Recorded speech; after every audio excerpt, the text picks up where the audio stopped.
YouTube, what's going on? It's your boy Josh and I'm back with another video. Got a little vlog going on. You know, today Monday. I'm usually off on Mondays, but I got my homie finna get a chop.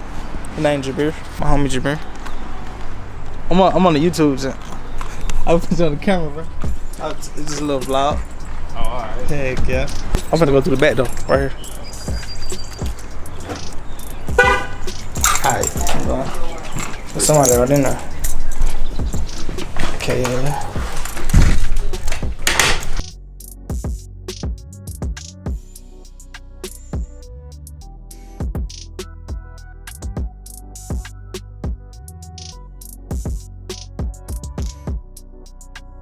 We're about to get right. There's a new? What? This. What? This right here. Nah, I've been had that. I just ain't been there. Yeah, I've been had that. I miss this chop. Yeah, it's been a minute, bro. It's been a minute since you got a chop. Alright, YouTube, I'm about to get my dog right. About to give him, what you getting, a 10 fade, right? What you got last time? Yeah. Yep. About to get him 10 fade. Stay tuned. So YouTube, like I said, we're giving my guy a 10 fade. We're gonna clean up his beard a little bit. We're gonna make everything look good. We're gonna get him real crispy. But without further ado, let's hop right into this cut. So the first thing we're gonna do is comb out his hair all the way around. Combing it out with the grain, just lifting it up off the scalp to get ready to cut it down so we can have an easier cut down process. In this haircut, I'm gonna be cutting his hair down to a 1 guard all the way open with the grain. Right here I have a 1.5 guard on. This is what I started with. I went over his head all the way around with the 1.5. I was thinking that when I cut his hair last time, I used the 1.5, but actually he wanted it a little bit lower. But I didn't take out that process. So right here you see me going in with the 1.5, and then after this you will see me go in with the number 1 guard all the way open, as you see right now. And we're just gonna be knocking it down just a little bit more. That number 1 guard open, like I said in one of my previous videos, that's one of my favorite heights to cut down wavers to, or any like low haircuts. It's like the perfect height, a number 1 guard open with the grain. And we're just going to be doing this all the way around the head, making sure we're getting it even, combing and brushing after every pass. Most of the time we're going to go back and just keep going and keep going, because we don't want to leave any dark spots at all. We want this cut to be like balanced all the way around to the fade, to the height of the hair. So the first step in this fade we're going to be doing is putting our bald line in with my Babyliss Gold effects trimmers. My next step after setting in my bald line, I'm going to go in with my Wahl cordless singers with the lever all the way open, and I'm going up about 1/2 inch. And after setting in that guideline, I'm going right behind it with the lever halfway closed, and I'm just going to start under the line and flick up to the line, and I'm going to do some detail work just to clean it up a little bit so we can get it blended and move on to our next step. And our next step, we have my number 1 guard with the clipper all the way open. And this is going to be a low taper. If you guys didn't recognize, I started very low, so I'm making it a low taper. And right here I'm going to be doing a fading down technique. I'm starting with my number 1 guard all the way open, and then I'm going to go in with my number 1 guard all the way closed, as you can see right here, going under the line and flicking up to the line. And we're just going to fade down, taking out this guideline, connecting it with our section that we created first with the no guard open. And right here, just to knock it all the way out, I have my 1/2 guard on, and this is going to clean up that whole area and make a beautiful transition for me. So right here I'm going to go back in with my number 1 guard and do some more detail work just to clean it up a little bit more. I know it looked like I was mostly done with it, but I'm always a perfectionist at times, so I like to make sure I got everything done right. So now that we finished taking out those guidelines that we put in, right now we're not going to be making any more guidelines. We're going to be fading down until this dark area is completely faded out. I'm going to start with my number 2 guard going up against the grain, and I'm going to walk my way down until this line disappears that you guys see. So after going in with my number 2 guard, I go in after with my 1.5 guard with the clipper all the way open. And I just flick right under the line and flick up to that line that we want to take out, but not going as high as I did when I had my number 2 guard. And after I go in with it all the way open, I'm going to close my 1.5 guard, and I'm going to start under the line and flick up to that same line, but not going as high as I did when I had it open. So now that we're mostly done with this side taper, we're going to be doing some with and against the grain detailing. I'm going with it with and against the grain detailing. It gets hairs out the way that wouldn't cut going against the grain. So sometimes going with the grain, it will make the hairs just blend better together. And this is why detail work is very important. And right here I'm going to go in and do some more detail work, but with no guard on, using my raking method, going with the grain, just raking the hair down, laying the hair down, and going in with my cornering technique, thinning out the areas, hitting dark areas. So right now we're going to start on the neck taper. I'm going to go in with my Babyliss Gold Effect skeleton trimmers, setting in my first guideline, which is my bald line. And the steps we're going to do in the back, they're slightly different, but they're overall the same as what we did on the side. And I want to see you guys really understand this. It's not that hard. Once I break it down, you guys should really understand and see a difference in your work if you follow these simple steps. So right after going in with my ball line with my trimmers, I'm going to go in with my cordless wall seniors, and I'm going to go up about 1/2 inch with the lever all the way open.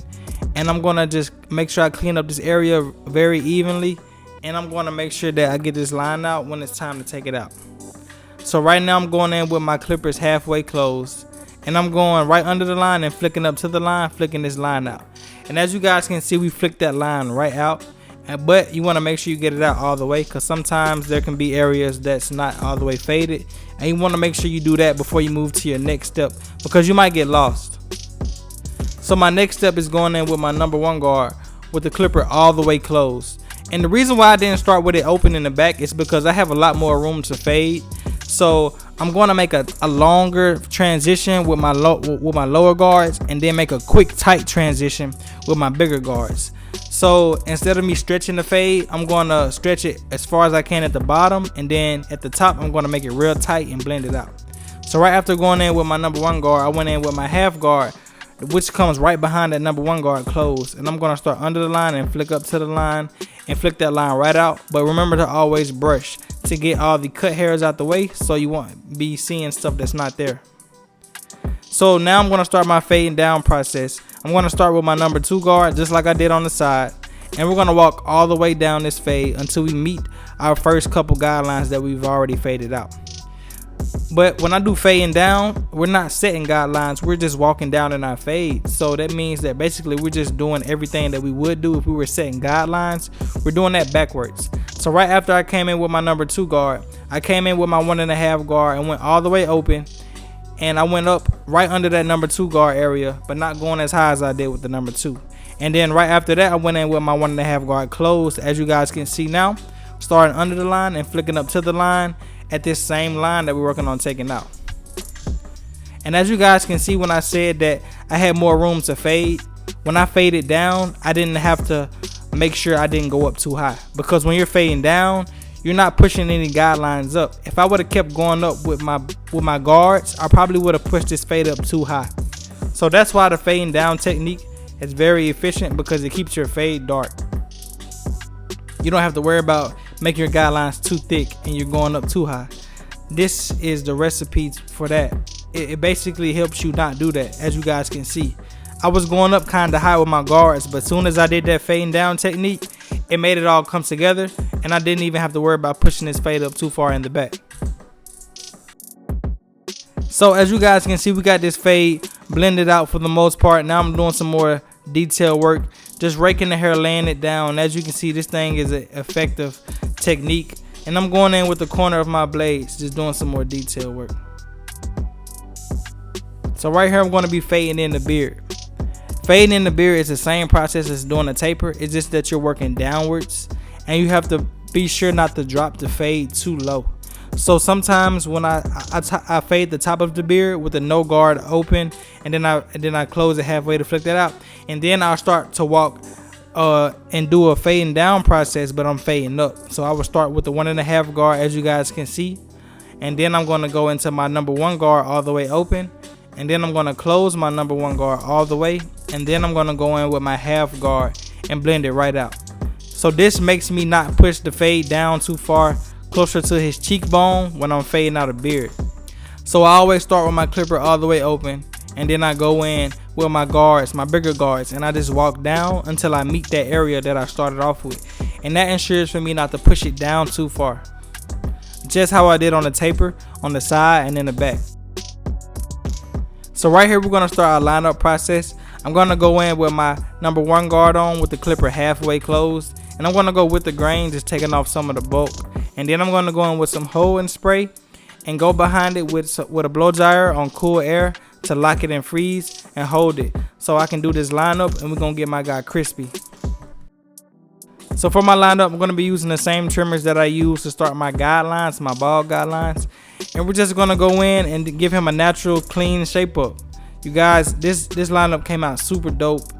You already see right now that these lines are super sharp. And just watch how I finesse the C cup and I make it come together. I start from the top of the corner and then I start at the bottom of the curve and then I connect it right in the middle. And I just go in and make sure I get all the hair to get the line as sharp as I can.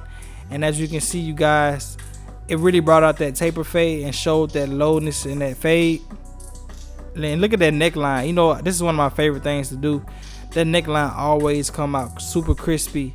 I never have a problem with that neckline, especially with my clippers being so sharp. These things are just, I don't know, man. These things are just my favorite trimmers ever. And as you can see, it's kind of thin in the corners, it's a little bit lighter. But we got that C cup on lock, man. That thing is looking crazy. Just wait till you guys see the beard. The beard came out super dope when I lined it up. But as you can see, that neck taper, putting that line on there just changed the game for it. It just showed you like the beauty in it. I'm gonna get my guy beard right too. As you guys can see, we gotta put that sharp line on that beard. It's gonna be dope, especially when I put the razor on there. It came out crazy. I do not want you guys to miss it. Do not click off this video because this outcome and this before, like it's a big difference. Like we changed this guy whole look. My guy looking dope. And as you can see on that beard, we giving him them sharp lines. Everything sharp. No, I didn't put no spray on the beard. This is just all clipper. And wait till I put the razor on there. And right here I'm just hitting the bottom of his mustache. He likes to rock the messy kind of mustache, but clean at the same time, so I always just hit the bottom. And right here I'm going in with my razor from Urban Barber Co. Using my derby blades that I always use. Link in the description to what razors I use. But this took this haircut to a whole nother crispy level.